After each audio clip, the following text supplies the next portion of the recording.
Muito bem, pessoal, estamos retornando aos nossos estudos da aula número 17. Chegamos ao nosso quarto bloco. E nesse bloco, nós resolveremos as questões 816 à questão 820. Então, vamos lá? Questão 816. Assinale a alternativa que apresenta o posicionamento correto sobre as atribuições dos ministros de Estado. Letra A. Expedir decretos com a finalidade de regulamentar textos de lei. Quanto às atribuições dos ministros, que é o foco dessa questão, nós temos o artigo 87. Se você ainda não tem acesso a esse artigo, acesse, leia com muita atenção as competências do artigo 87, parágrafo único, não é? E já falamos disso em outras questões, nos blocos anteriores. Se você ainda não adquiriu o nosso curso de 1000 questões, adquira no site eleitoralcombruno.com.br. Então, nesse bloco 4, olha só quais são as atribuições dos ministros. 1. Exercer a orientação, a coordenação e supervisão dos órgãos e entidades da administração federal, claro, na área de sua competência, e ainda referendar os atos e decretos assinados pelo presidente da República.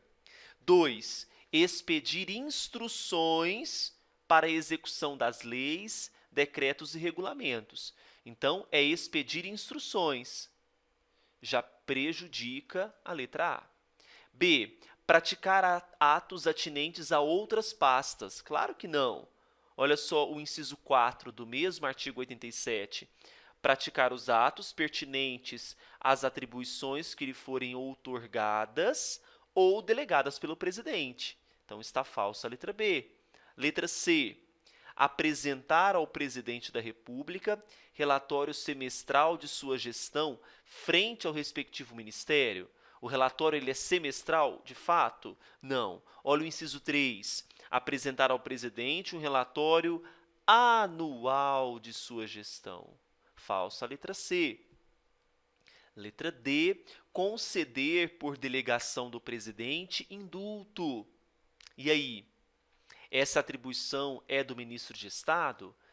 Para isso, a gente precisa lembrar do artigo 84. O artigo 84, inciso 6 da Constituição, ele prevê no parágrafo, na verdade, artigo 84, parágrafo único da Constituição, ele prevê a delegação de algumas atribuições, e uma delas é a concessão de indulto. Então, a concessão de indulto ela pode ser delegada aos ministros, pode, ao Procurador-Geral da República, pode, ao Advogado-Geral da União, pode também. Então, letra D, verdadeira. E. Extinguir cargos públicos federais na forma da lei. E aí, essa extinção de cargos públicos federais na forma da lei? Quando vagos, é uma atribuição do presidente da República. Eu não atribuo isso ao ministro de Estado. Não está disposto no artigo 87, parágrafo único. Tá? Então, qual que é o gabarito para essa questão? É a letra D. 817, atenção. A referida reforma, vamos ler a questão, óbvio. O Congresso Nacional aprovou uma reforma administrativa proposta pelo presidente que reduziu o número de ministérios. Beleza.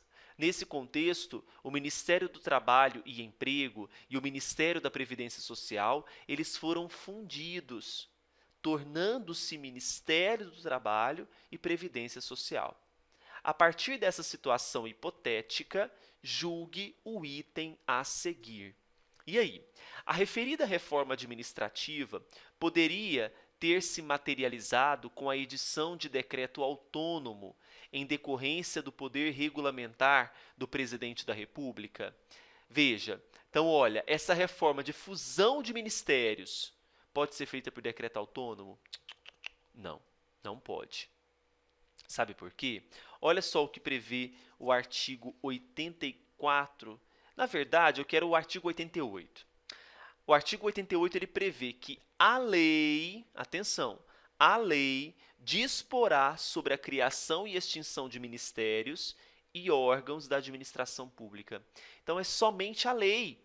não pode ser feita por decreto autônomo. O decreto, serão as matérias do artigo 84, inciso 6 da Constituição. Olha só, então por decreto é possível organização e funcionamento da administração federal, extinção de funções ou cargos públicos quando vagos. Então, decreto fundindo ministérios não é possível, tá bom? 818. João da Silva, ministro de Estado, praticou condutas que podem ser enquadradas nas figuras tipológicas dos crimes comuns e dos crimes de responsabilidade. Preocupado com a grande repercussão dos fatos, ele solicitou a orientação de um advogado para delinear sua estratégia de defesa. De acordo com o advogado, caso o ministro de Estado viesse a ser acusado, 1. Os crimes comuns seriam julgados pelo Poder Judiciário. Estou falando de ministro de Estado. Certo ou errado? Está correto. Isso está previsto lá no artigo 102 da nossa Constituição, inciso 1, cabendo ao STF processar e julgar a linha B nas infrações penais comuns, o presidente, o vice, os membros do Congresso, seus próprios ministros, né? Então, está correta aqui. 2. Os crimes de responsabilidade seriam julgados pelo Poder Legislativo? Não. A linha C prevê que cabe ao STF, tanto para as infrações penais comuns e crimes de responsabilidade, processar e julgar os ministros. Então, cabe ainda ao STF, que é um órgão do Poder Judiciário. E ao Poder Legislativo, poderia deliberar pela sustação dos atos, das ações. Vejamos o artigo número 53, parágrafo 3º. Olha, recebida a denúncia contra senador ou deputado por crime ocorrido após a diplomação, o STF dará ciência à Casa, que, por iniciativa de partido político nela representado e pelo voto da maioria dos seus membros, poderá, até a decisão final, sustar o andamento da ação. Então, eu estou falando aqui de possibilidade no caso de denúncia contra senador e deputado, ou deputado, caso de ministro de Estado, não. Então, à luz dos dados fornecidos, assinale a opção que indica as orientações fornecidas pelo advogado, que se harmonizam com a sistemática constitucional. Somente a 1 estaria correta, não é? Então, questão 818, gabarito é a letra A. Olha que nessa 1, vamos anotar os artigos, se você quiser anotar, né? Artigo 102, inciso 1, a linha B. Na 2, é o artigo 102, inciso 1, a linha C. E no 3, artigo 53 da Constituição, parágrafo 3º. Tá certo? 819. O juízo de admissibilidade da acusação por crime de responsabilidade por parte do presidente efetuar-se-á pela Câmara, que assim decretará mediante aprovação de 2/3 dos seus membros.